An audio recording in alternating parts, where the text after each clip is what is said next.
Okay, we're going off to my neighbor's property, about 2 doors up, and we're gonna go looking for lunch. And for lunch, we're looking for grasshoppers, and we're gonna eat those things up. I'm gonna teach you how to cook and make a grasshopper recipe, and hopefully we'll find some. I got a couple yesterday, but you know, 2 grasshoppers isn't enough to fill a stomach, so we're gonna have to really do some serious hunting. Crickets, locusts, and grasshoppers are synonymous for the same critter, and they're different colors and they come in different sizes. I got a big giant green one yesterday and a pretty good sized brown one. And then there's the little tiny skinny ones that are quite common here in Texas. So it doesn't matter what time of day you go for hunting for crickets, they're always out. And best time is morning when they're a little slow in the uptake. There's one that just flew right in front of me. Now I've got my net, and I must admit I don't have a lot of experience, so I'm not sure what I'm gonna run into, but we're gonna give it a shot and see what kind of crickets we can find.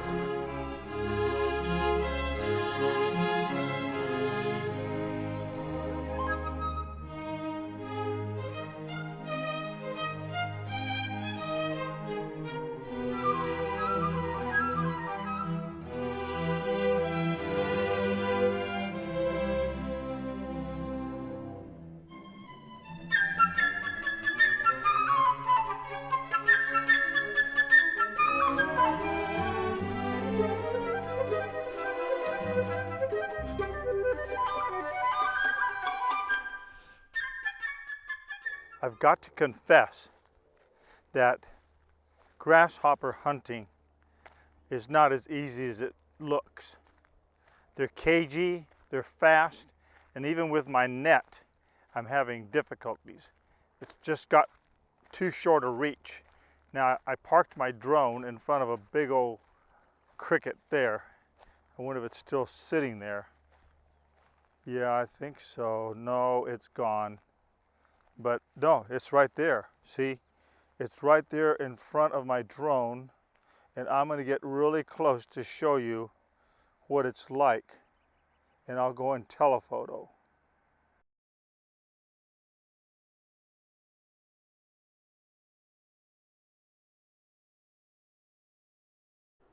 I put the grasshoppers, crickets, whatever you want to call them, locusts, in the freezer for a couple of hours in my Tupperware container, and I'm going to take them over to the sink.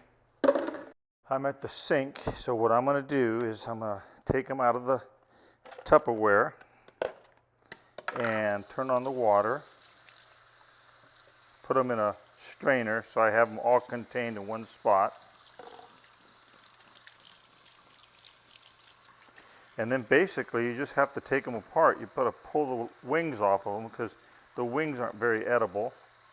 So I'll throw that down there in the garbage disposal. You got to pop the head off, and I'll pull the feet off of it too. They're just stringy, not much to them. And that's one of them. That was a grasshopper. They're bigger. And the way they sing is grasshoppers move their legs in such a way that they resonate sound. And a grasshopper's wings are really long, and their antenna is longer than a cricket. A cricket antenna is short, and his wings aren't quite as long, and you can see the difference. Now, I'm doing this more than just to show you how you can survive if you have to in the wilderness. I'm doing this to tell you that John the Baptist lived on wild honey from bees and locusts, which is another word for cricket or grasshopper. And I'm sure he didn't go to a lot of the effort we're going to go to today to do a fancy recipe. He just ate them, and they're very edible. There's 6 grams of protein in a good-sized cricket. So that's good protein. And when you're surviving, you have to have amount of protein that sustains the body, and John the Baptist utilized all that. He was the first biblical mountain man, and I think that's pretty cool. He's one of my favorite characters, and I can relate to him. He made his own hides, tanned them, taxidermied and skinned them, made clothing out of them. So now with this process done, we're going to stop and we're going to go over to the cooking process. Now I got the pan heating up, and you can use a variety of things. You can use olive oil, which I have, or butter. Butter burns faster, so you have to have your heat down a little lower, so be careful with butter. So I like a little olive oil. It's a little more heat tolerant. And I'll put the olive oil in here. It probably would have been something John the Baptist would have been familiar with, is olive oil. I don't think butter would have been as common to him because of refrigeration. But let's just get that mixed in here, and I'm heating it. It's quite warm now. And go to your cupboard and just pull out anything. Like I'm using Uncle Chris's gourmet steak seasoning, but use some kind of seasoning that you can sprinkle onto the grasshoppers and just fry them up.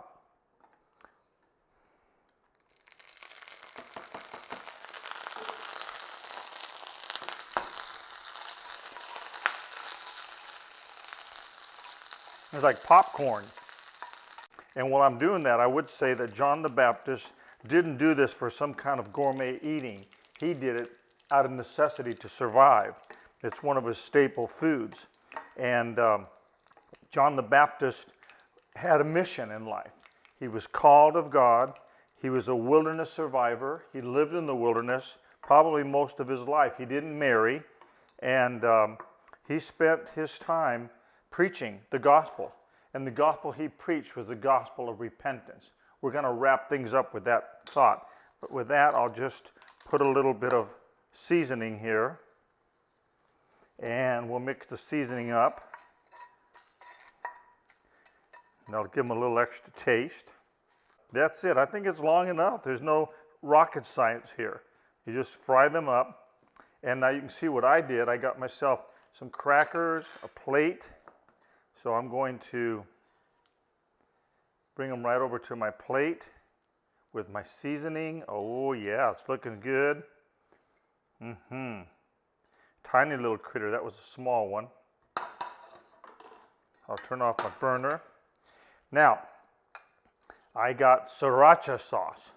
So a little bit of sauce with a crispy grasshopper on a saltine cracker. Boy, what could be better? So I'll pour a little sriracha sauce on there. Make sure it's open here. Shake it up. Oh yeah, look at that. And now comes the taster's test.